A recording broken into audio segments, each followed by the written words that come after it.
انا والله ما مصدق، ده انا بتنشأ على كلاينت جديد للشركه. اقسم بالله يا مستر يوسف انا متاكده ان العقد كان هنا. قدامك دقيقه والاقي العقد ده على مكتبي. حاضر. دقيقه. لسه 55 ثانيه.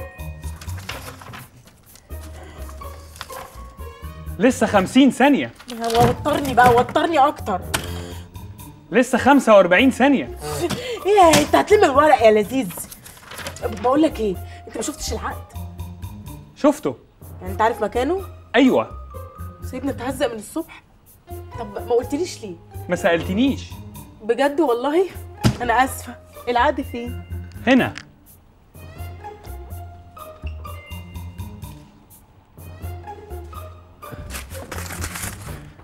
برافو عليك يا لذيذ.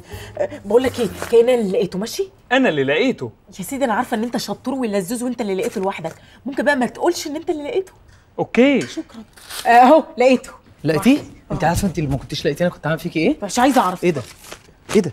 لقيتيه فين ده؟ في الباسكت. مين اللي رماه في الباسكت؟ المهندس رامي. رامي؟ عرفت بقى ان مفيش حاجه عندي بتضيع. عن اذنكم انا داخله اظبط الميك اب بتاعي. صباح الخير يا جماعه، لقيتوا العقد؟ لقيته في الزباله. في الزباله؟ مش تاخد بالك يا يوسف؟ هو انت لسه جاي دلوقتي؟ هو انا ما قلتلكش؟ لا قول.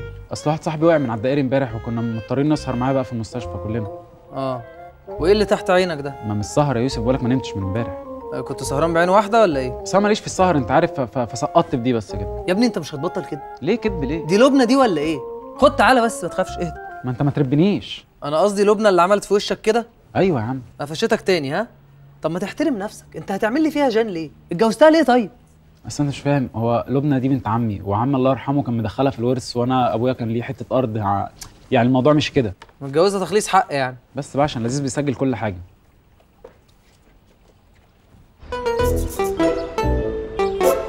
بتحلمي بليلة العمر، بتحلم بليلة العمر، بتدوروا على افكار جديده ومبتكره وما حصل. يا زلمه امسكي الورق انزل وريهولي بالترتيب. الله، يلا تاني من الاول. اكشن.